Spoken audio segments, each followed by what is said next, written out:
भारतीय मंदिर और वास्तुकला अभी सभी गवर्नमेंट एग्जाम में, खास करके वनडे एग्जाम्स में बहुत ज़्यादा इंपॉर्टेंट टॉपिक बन चुका है। तो आज हम इसके सभी इंपॉर्टेंट एमसीक्यूज को सॉल्व करके इस टॉपिक को हम समझ लेंगे। तो दोस्तों, हमारा पहला प्रश्न है, नागर शैली की मंदिर वास्तुकला मुख्य रूप से भारत के किस भाग में पाई जाती है?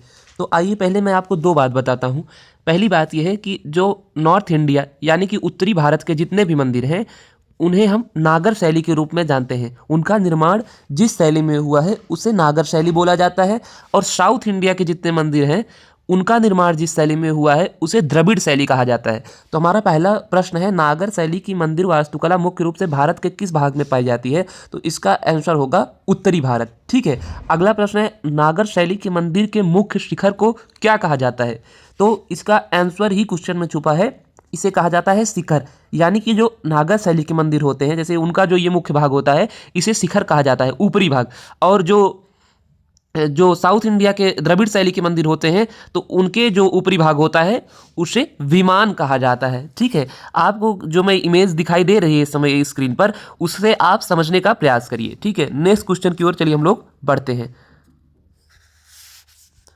हमारा अगला प्रश्न है, निम्नलिखित में कौन सा मंदिर द्रविड़ शैली का उत्कृष्ट उदाहरण है? तो ये जो पहला ऑप्शन है, कंदरिया महादेव मंदिर, ये द्रविड़ शैली यानी कि साउथ इंडिया के मंदिर की बात हो रही है। तो ये जो कंदरिया महादेव मंदिर है, ये मध्य प्रदेश में है। कोणार्क सूर्य मंदिर, ये उड़ीसा में है। लिंगराज मंदिर, ये भी उड़ीसा में है। तो इसका आंसर होगा बृहदेश्वर मंदिर, जिसकी इमेज अभी आपको स्क्रीन पर दिख रही है। ये राजा चोल ने इसे बनवाया था। और ये तमिलनाडु का सबसे विशेष मंदिर है, बृहदेश्वर मंदिर। और इसकी जो सबसे बड़ी खासियत मुझे लगी, देखिए इसके जो विमान पे जो सबसे ऊपर एक स्टोन रखाया गया है, वो 90 टन का स्टोन है। अब आप बताइए उस समय 90 टन का स्टोन ऊपर कैसे रखा गया था? उस समय तो इतनी बड़ी टेक्नोलॉजी भी नहीं थी। तो ये सब हमारे भारत की वास्तुकला थी, जिसे आज सारी दुनिया देखकर हैरान है। ठीक है। लेकिन हम इंडियंस को ही इनके बारे में ज़्यादातर चीज़ें नहीं पता है। हमारा चौथा प्रश्न है, द्रविड़ शैली के मंदिर मुख्य रूप से कहाँ पाए जाते हैं? तो जैसा कि मैंने आपको पहले बताया, द्रविड़ शैली के जो मंदिर हैं वो साउथ इंडिया यानी कि तमिलनाडु में पाए जाते हैं। ठीक है।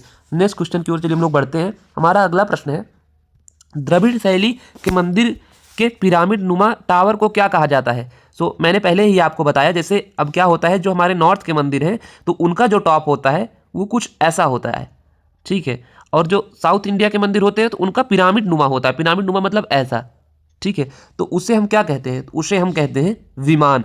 और नॉर्थ इंडिया में जो होता है उसे शिखर कहते हैं। ठीक है। बृहदेश्वर मंदिर का निर्माण किस वंश ने करवाया? तो मैंने आपको पहले ही बताया, इसे चोल वंश ने करवाया। राजा चोल। नाम थोड़ा अजीब है, लेकिन ये सत्य है। आपने अगर उसमें पढ़ा होगा एंशिएंट हिस्ट्री में, तो ये नाम आपको याद होगा। ठीक है।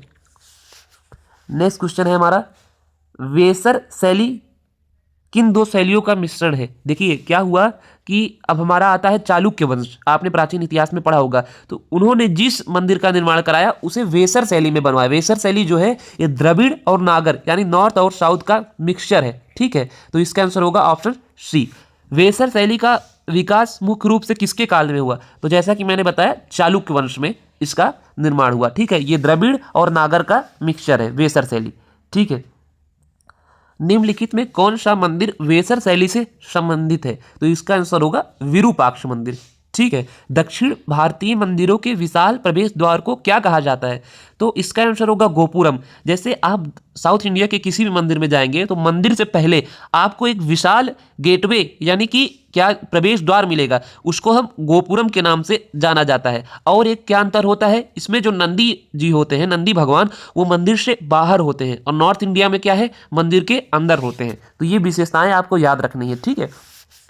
अगला प्रश्न है, कोणार्क सूर्य मंदिर किस स्थापत्य शैली से संबंधित है? तब आप इसे समझिए। देखिए साउथ इंडिया में तो है नहीं, ये नॉर्थ इंडिया उड़ीसा में है। तो ये नागर शैली से संबंधित है। ठीक है। कोणार्क मंदिर किस देवता को समर्पित है? ये तो बहुत बेसिक सा प्रश्न है, सूर्य देवता को। ठीक है। इसे आपको याद रखना है। नागर शैली के शिखर के शीर्ष पर कौन सा भाग होता है?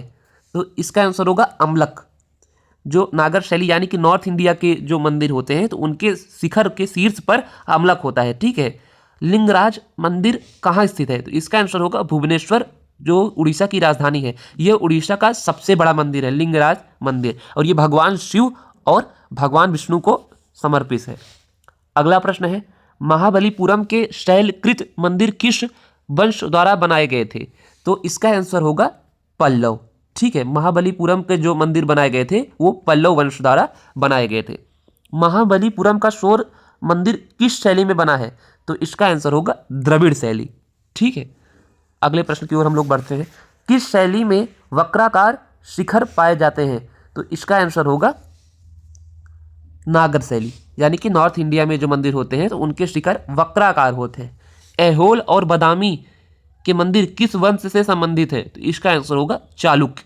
ठीक है, ऐहोल और पट्टाडक्कल ये मंदिर का अगर नाम आए तो आपको चालुक्य वंश मारना है टिक। ठीक है, नेक्स्ट प्रश्न की ओर हम लोग बढ़ते हैं। दक्षिण भारतीय मंदिरों की सामान्य विशेषता क्या है?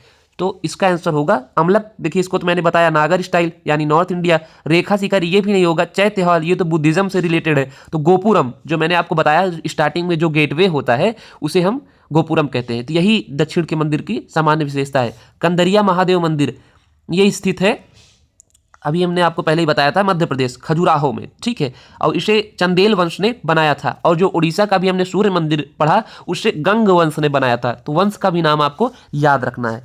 अभी हमारा अगला प्रश्न है, खजुराहो के मंदिर किस वंश द्वारा बनाए गए थे? तो अभी जो मैंने ऊपर आपको बताया चंदेल वंश। ठीक है, मंदिर का गर्भगृह किसे कहा जाता है? तो मंदिर का गर्भगृह कहा जाता है आंतरिक कक्ष को। इसी को गर्भगृह कहा जाता है जहां भगवान की प्रतिमा रखी हुई होती है। ठीक है, प्रवेश द्वार को तो गोपुरम मैंने बताया।